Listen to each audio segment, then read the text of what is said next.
welcome to today's episode of the Balanced Approach podcast. I'm your host, Louis Padian. I hope that you're doing well and are enjoying the podcast and the topics we've covered so far.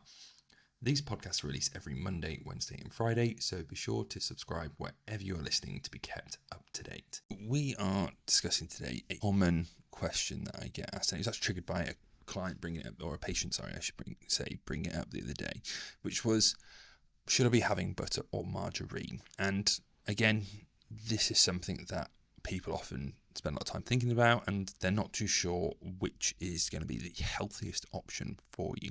And I feel like the best way to approach today's episode is to give you a bit of a idea of what foods are, what's actually in them, what the benefits are of each, what some of the research suggests around things like saturated fat, and the main sort of concerns around butter versus margarine was heart health or heart disease, and hopefully giving you a better idea of what's going to be the best decision for you moving forward. So what are they? So butter is a dairy product made from churning cream or milk, and it's rich in saturated fat, which if you've listened to previous episodes around fat, is a bit of a hot topic. It's a bit of something that's recently had a bit less certainty around it, but also contains vitamin A, vitamin D and vitamin E. Margarine, on the other hand, is a butter substitute made from vegetable oils, which again is fortified with vitamin A, vitamin D and vitamin E, and is lower in saturated fat than butter. So what are the benefits of each? So butter is, again, rich source of vitamin A, vitamin D, vitamin E, and support with immune function and vision. And potentially is rich in a fatty acid called CLA, or conjugated linoleic acid, which might be potentially beneficial for overall health and well-being. And the downsides of butter, well, I should say one of the benefits is it tastes lovely, makes everything nice and creamy, but the consequences are that saturated fat content, and per serving can have up to around 10 grams per serving of saturated fat. If you've listened to previous episodes, you'll be aware of this, but there is a concern and worry around having high amount of saturated fat in your diet can increase your LDL, or your bad cholesterol, and contribute to heart disease risk. And whilst that was definitely the case in the past, or a belief in the past, more recently the link is less strong, or less obvious, we should say, and it's definitely something to be aware of. But would I say that it has a direct correlation with, or direct link and causation, I should say, with heart disease? It's less sure, and I think it depends on where that saturated fat is coming from. So a more recent meta-analysis found no significant association between moderate butter consumption and increased risk of heart disease, which again challenges that long-held belief that having lots of butter in your diet, or having butter in your diet, will link to or cause an increased risk of heart disease. And similarly, the National Institute for Health and Care Excellence, which we sort of shorten, use the acronym NICE guidelines, are one of the things that we sort of tend to be very good to follow, say they acknowledge the link between saturated fat and LDL cholesterol, but downplays its sole responsibility for heart disease.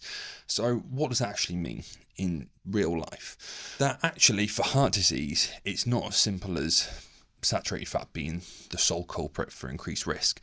Actually, there's lots of things that we need to consider, and these are the sort of things that may seem quite obvious, but may sort of make you realise that actually, when we're looking at butter, if it actually butter's fault, that's why I cut out my butter, because I want to reduce my risk of heart disease.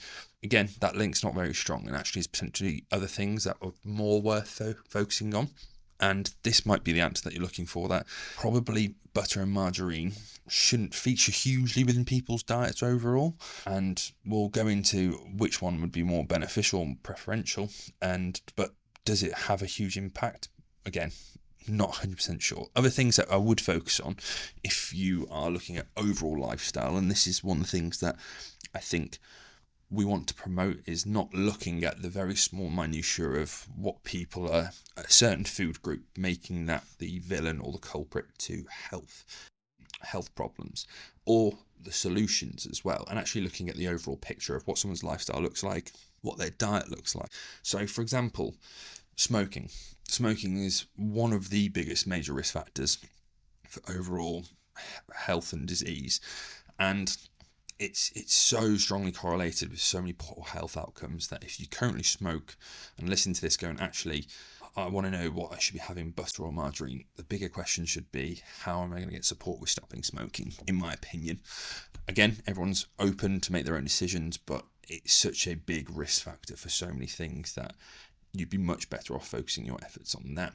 Same with physical inactivity. So if you're not physically active, trying to get more active each day, even if it's just a little bit, and we'll be covering a bit more on that in the next episode around general physical activity and walking. It's just associated with, if you're physically inactive, potentially having increased risk of high blood pressure, poor cholesterol, high risk of heart disease, and makes it harder to maintain energy balance for a lot of people, and it can just cause a cascade of things further down the line. Close link with that, obesity as well. Having high abdominal obesity, having higher BMI with low levels of physical activity, having poor diet, which we're going to in a second. Again, I think it's probably worth having a focus on a bit more compared to whether you're picking up butter or margarine, or maybe having a look at the amounts of butter and margarine that we're having featured in our diet. Stress is another thing that commonly creeps up when we speak to people, but when they get referred to me or speak to me, they want to go, what should I be eating? Should I be having butter or margarine? And then, their stress levels are off the chart, and actually having a look at reducing their stress, because not only is it potentially chronic stress levels having a poor impact on their overall health and well-being, but it's also potentially causing them to make worse decisions because they're going to be fatigued, poor sleep, having an impact on their exercise and physical activity levels. And again, everything's interlinked when we're looking at overall health and well-being. So potentially have a look at stress is probably more important. Overall diet quality, such as having a diet that's high in ultra-processed foods and low in whole foods. Again, we're looking at things around obesity, potentially having a look at insulin sensitivity as well, long term, and again, increasing the risk of things like cardiovascular disease.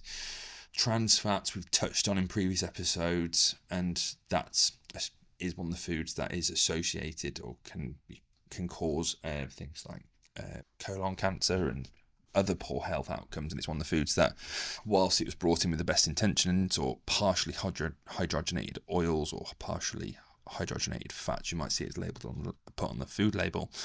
These are foods that we want to try and cut out. It improves shelf life of food, so it actually has probably solved problems in the past, especially when there was food shortages and things like that.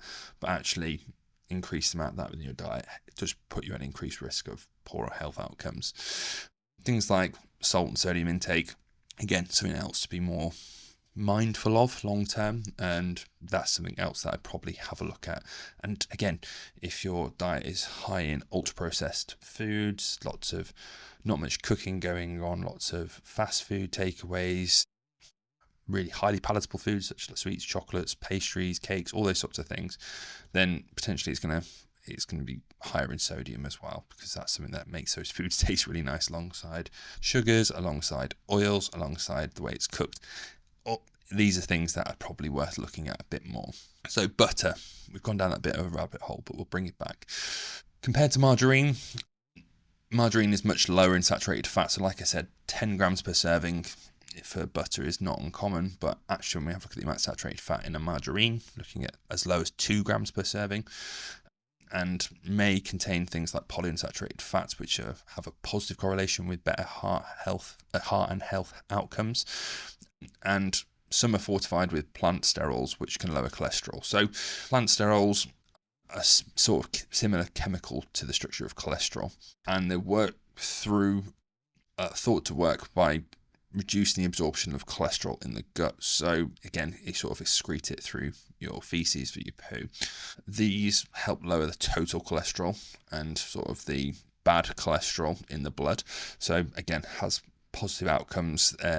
The cholesterol lowering effect varies between individuals, as always. It's very much on an individual basis, but the evidence suggests that eating 2 grams between 1.5 and 3 of plant stanols and sterols can lower LDL by 7.5 to 12% when eaten regularly as part of a healthy diet. Again, positive health outcomes with that. Something that was previously more common is margarine being quite rich in trans fats, but mostly they've sort of eliminated that, and they might still contain small amounts, but again, it's quite minimal.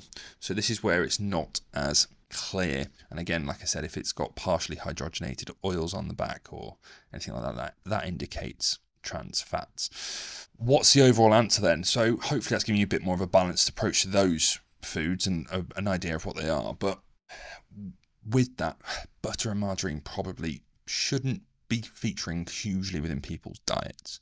It might be something that you have occasionally. It's all about the moderation. Small bit on toast, bread, and it's unlikely to completely derail your health goals. It's not going to have a meaningful impact. If it's something that you're having multiple times a day in quite large servings, then it's something that I'd probably have a look at reducing and replacing that.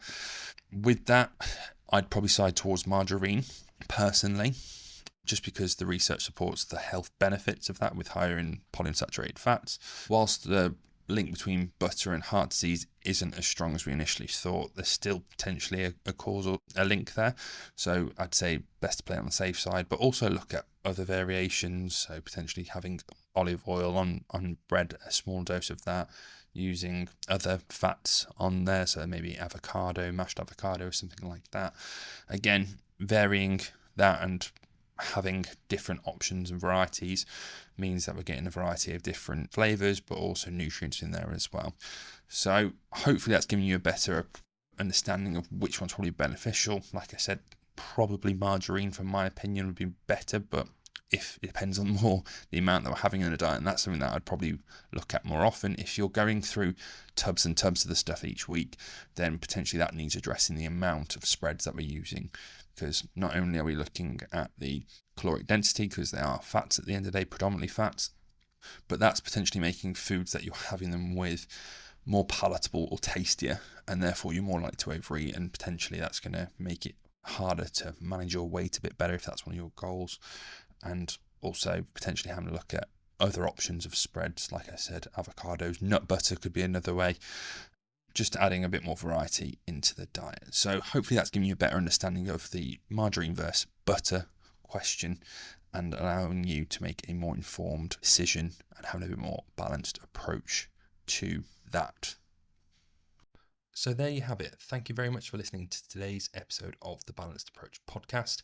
If you have any questions, queries, or would like to reach out to me, please do.